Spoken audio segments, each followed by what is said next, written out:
"You're home late again," she said, and her voice had this sharpness, you know. Not exactly a fight, not exactly worry. "My name's Ronald Winters, I'm 52, and I own Ironwood Forge. Built it myself from the ground up with these hands and 18-hour days in Spokane. 15 years with Cheryl, 15 years with Wayne, 15 years believing I knew what being faithful meant." I was standing in the kitchen that night, still in my boots, just beat like always. The clock said 9:30, which wasn't crazy late, not for a guy trying to get the Patterson contract, the one that make us big. "Big project," I told her, scrubbing the grease out from under my nails. "You know how it is." Cheryl just nodded, her mouth kind of tight. She'd been acting different lately, you know, spaced out. Her phone was always face down, right there on the table like she was guarding it. She used to want to hear about my day, used to listen to all the little wins and the stuff that went wrong. Now it was just her eating, silent, her fork making that sound on her plate. "Wayne called," she said, just like that, like it was nothing. "Wondered if we're still on for the barbecue this weekend." I dried my hands real slow. Wayne Hoffman, my best friend since we were in our 20s, godfather to my kid, the guy who was there when my dad died, when the bank almost took the business, when Cheryl lost the baby. "Sure," I said. "Tell him I'll bring the steaks." Her smile was brief, a fleeting thing that didn't touch her eyes, and then she looked down at her phone. When it buzzed, she flipped it over and read something, and her smile completely changed, becoming soft and private. "Just Jennifer from book club," she said, even though I hadn't asked. I just nodded and went to take a shower, that awful knot in my stomach twisting tighter. It was the same feeling I got when Thompson Construction tried to screw us over by using cheaper equipment from Canada. The same feeling I got when the bank manager called me son while telling me why our loan got rejected. The feeling that said, "Something's off, pay attention." Standing under the hot water, I thought about Wayne's new truck, about Cheryl suddenly being so into book club on Thursday nights, about how they both always seemed to be checking their phones at the same time. At our last dinner, I'd ignored the warnings for weeks. Maybe months, but ignoring something bad doesn't stop it from getting worse. I met Wayne Hoffman on a construction site back in 2010.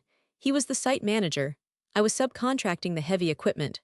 Over lunch, we started talking about old motorcycles, and by the time that project was over, we were riding together on the weekends. That's when I decided to start Ironwood Forge. 3 years later, Wayne was the first person I called. He invested 30 grand, basically all his savings, for a 15% share, and never second-guessed my decisions, even when we barely made any money in those first few years. Cheryl and I had already been married for 7 years by then. Back when I was just scraping by, working hourly, she was there. We had that tiny one-bedroom place, the one with the ceiling that always leaked, but she never complained. Even when her folks looked down on me, called me a nobody, she saw something in me, believed in my dreams. Together, we built a good life. A real home, our son Thomas, who's now off at college studying to be an engineer. We even got to the point where her parents had to eat their words. At our 25th anniversary party, at the lake house we just bought, her dad finally admitted I'd made something of myself. Wayne was a part of everything. My bachelor party, best man at the wedding, right there with us in the waiting room when Thomas was born. Cheryl, Wayne, and me, we were a tight-knit group. Unbreakable, I thought. Then, last Christmas, things started to shift. Wayne's wife, Diane, had walked out on him the year before, said she needed room to breathe. He spent the holidays with us, like family does. But I started to see things. The way Cheryl would touch his arm when he made her laugh, the lingering looks they'd exchange when they thought I wasn't paying attention. I tried to ignore it. I told myself I was imagining things. Wayne had been my best friend for 15 years. You don't just toss that aside because of a gut feeling. But then there were the late-night calls from a Jennifer on her phone, the new perfume she suddenly started wearing to her book club, the way she'd practically jump out of her skin if I walked in while she was texting. Something felt off. Wayne kept coming up with excuses to swing by the house while I was still out working, like helping Cheryl with a dripping faucet in the spare bathroom, or dropping off papers he could have just emailed. I didn't say anything, just kept working late, trying to build our future, grow the business we'd started together. Everyone's got blind spots when it comes to the people they're closest to. Mine were right there in front of me, and I still ignored them until I couldn't anymore. It was a Tuesday night in April when it all blew up. I finished up at the Patterson job early. We'd finally gotten the contract, and I wanted to surprise Cheryl by coming home for dinner. I didn't grab takeout, I picked up a bottle of her favorite wine, I felt like we needed to talk, like maybe I could fix whatever was going wrong between us. The house was eerily quiet when I got in. Way too quiet for 7 o'clock. Cheryl's car was there, but she wasn't in the kitchen or the living room. I put the wine down on the counter and saw her phone by the sink. The screen lit up with a new text. I'd never looked at my wife's phone before, never even thought about it. But something felt off: the quiet, the timing, this awful feeling in my stomach I couldn't ignore anymore. My hand just moved before I could stop myself. The text was from Wayne. Left my jacket upstairs. Don't tell Ron, I stopped by. A chill ran through me, not the kind that comes with a surprise, but the kind that confirms what you already knew. I climbed the steps slowly, each footfall deliberate, listening hard. The bedroom door was slightly ajar. I pushed it open, and there was Cheryl, perched on the edge of the bed, hugging Wayne's jacket, the one I gave him for his 50th. She looked up, and the blood just vanished from her face. Ron, she said, my name just hanging there. I held up her phone, the screen still glowing. He left his jacket. She didn't even try to come up with some excuse, nothing about helping him with something at work or talking about a party for me. She just sat there, defeated, clutching the damn jacket. You're always working late, she finally said, staring at the floor. He was there for me. I nodded slowly, feeling oddly peaceful.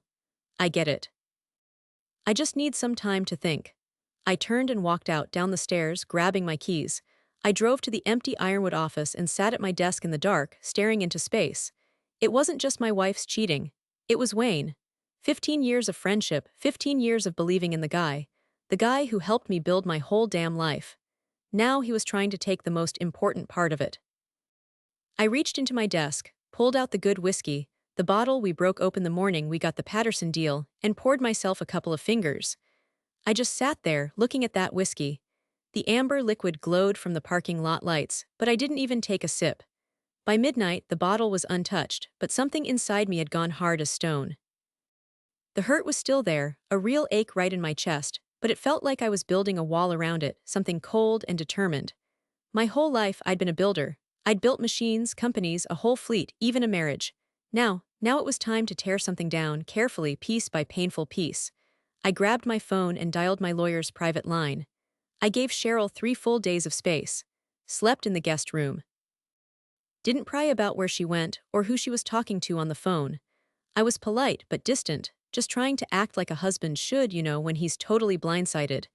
But she had no idea what I was really up to during the day. The day after finding Wayne's jacket, I went to see Harold Kessler.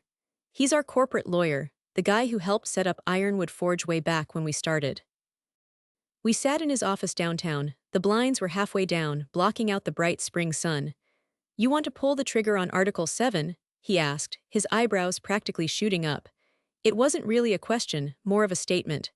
Yeah, Article 7, that was my ace in the hole.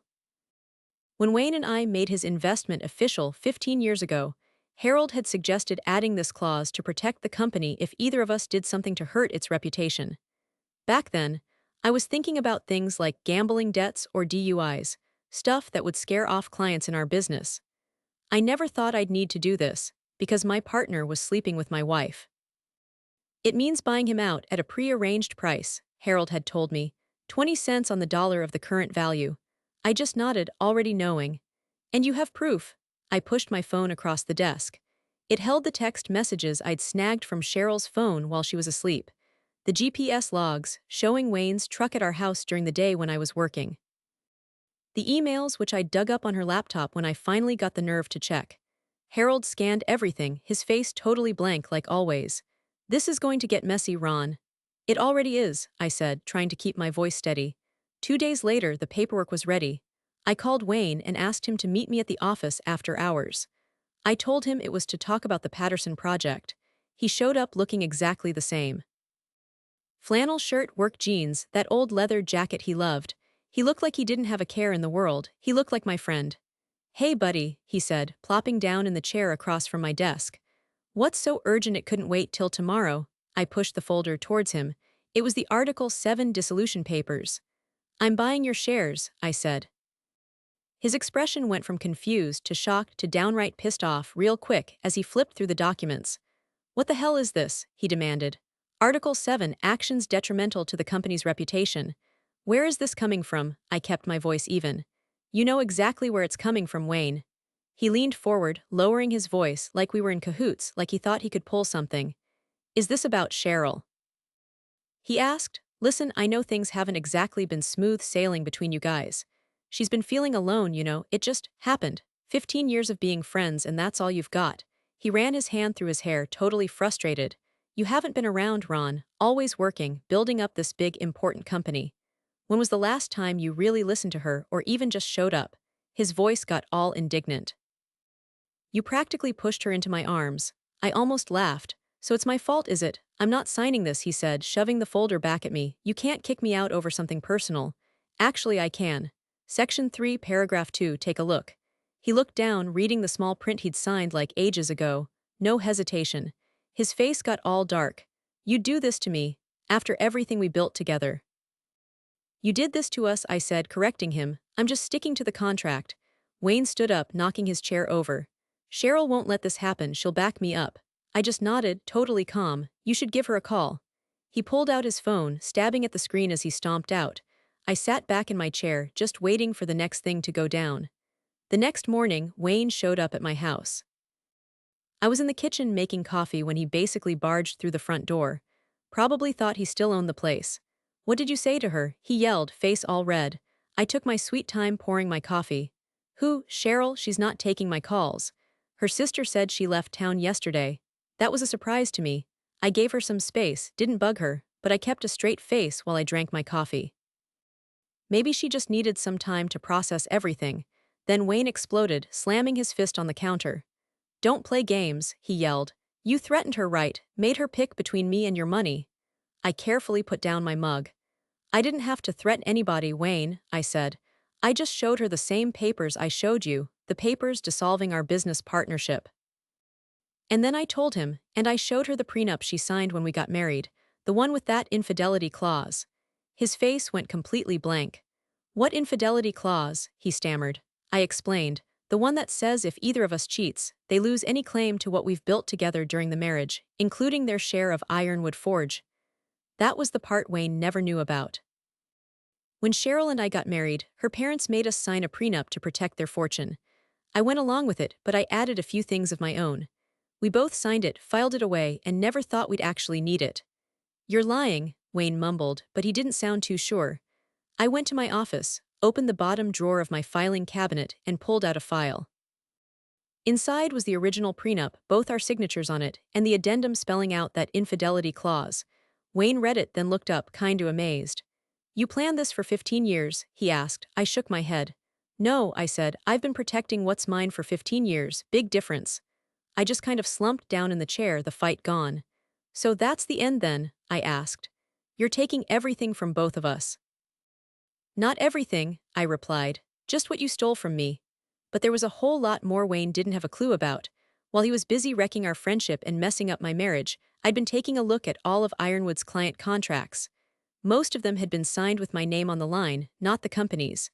Those clients were in it for me, not because of our name. I'd also stumbled upon something that made my stomach churn.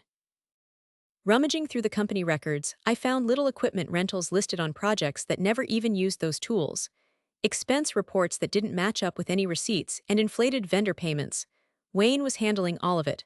There's one more thing, I said as I pulled out another folder. It's the audit of your expense accounts for the last 3 years. Wayne's eyes went wide. Ron, that's not what? Not embezzlement. I said because that's exactly what the accountant thinks it looks like. $173,000 worth. The color just vanished from his face. It was just temporary, he stammered. I was going to put it back. With what money? I asked. Your divorce ate up everything you had 2 years ago. I needed it for Diane's settlement, he admitted. Then for the down payment on the new house. Then, to impress. He trailed off. To impress your wife, I finished for him. He just stared at the floor. What are you going to do? I shut the folder. That depends on whether you sign the dissolution papers. Sign, and this audit never sees the light of day. He said, fight me and I'll take this straight to the DA. Wayne just stared at me for a beat. Then he said, you thought of everything, didn't you? I mumbled, no, I never figured I'd even have to think about this stuff. It was a huge plan, like 3,600 words of it. I gave Wayne 24 hours to sign the papers. He did it in half that time, 12 hours. By the end of the week, his 15% of Ironwood Forge was mine for next to nothing 20 cents on the dollar, a pittance of what it was really worth after we landed that massive Patterson contract. What he didn't know was that I'd already talked to Patterson Construction myself. I'd personally promised them we'd deliver on their project, no matter what happened with Wayne. I reassured them that the changes at Ironwood wouldn't slow things down or affect the quality of the work. Old man Patterson himself, he patted me on the back and said, "Ron, we knew we were hiring you, not just your company." While Wayne was clearing out his desk, I was busy meeting with our other big clients, shaking hands and getting new contracts signed. Before he even finished packing up his stuff, I'd already secured 80% of our yearly income, agreements that were with me personally, not tied to Ironwood's name. Cheryl came back after a week with her sister in Portland. I was chopping wood in the backyard when her car pulled in.